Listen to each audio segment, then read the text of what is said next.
В целом сегодня я хотел бы также от имени акимата получить ключи от машины, чтобы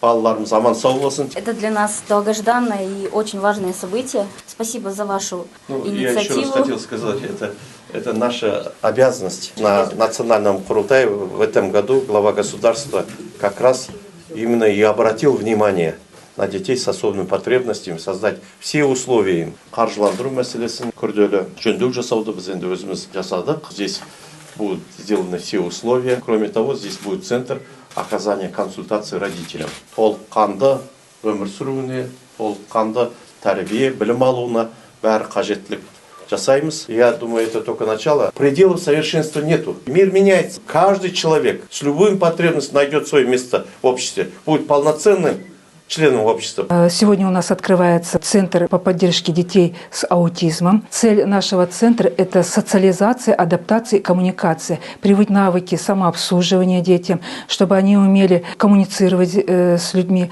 адаптироваться в обществе. С ними будут работать у нас специальные педагоги, дефектологи, логопеды, психологи. Будут работать над развитием познавательных процессов, будут работать над развитием коммуникации. Будем для них разрабатывать индивидуальную программу развития. Будем убирать страхи, чувство тревожности, чувство гиперактивности. Наш центр вообще рассчитан на 30 мест, но по возможности мы сможем охватить 50 детей. Будет организовано горячее питание. Это государственное учреждение, все будет бесплатно.